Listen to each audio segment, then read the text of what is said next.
In 2017, we had, you know, back when I was sort of looking at electricity in a serious way in 2002, 2004, I can remember telling one of my consultants to go and take a look at the control center.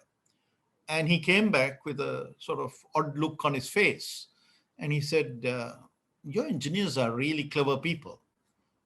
It's quite an extraordinary thing that they're doing, given the technology and the facilities that they have. So I know that we then started work on trying to give them a more modern and appropriate control facilities.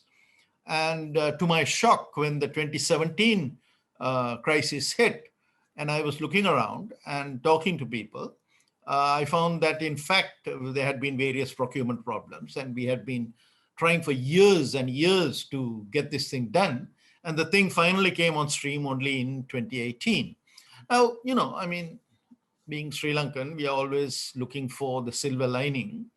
I'm hoping that given that it came late, it has more modern systems than something that we would have got back in the 90s or in the early part of this century.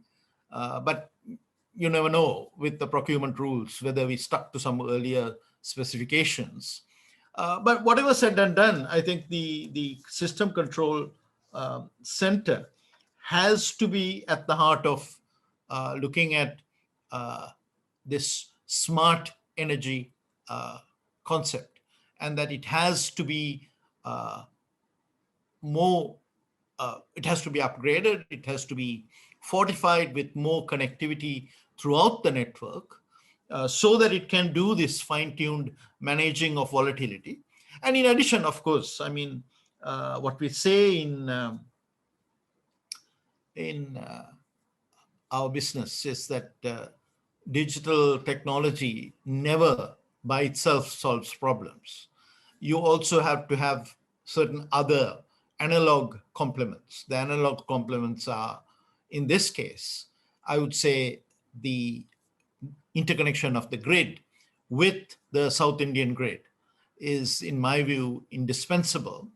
Again, this was most recently demonstrated in the state of Texas, where for various ideological and other reasons, the Texas state government did not want to interconnect with the rest of the country. And they suffered disastrous blackouts and power outages that went on for days, partly because they couldn't manage the problem because of the lack of interconnection. So I think interconnection also has to be seen in terms of resilience and so on.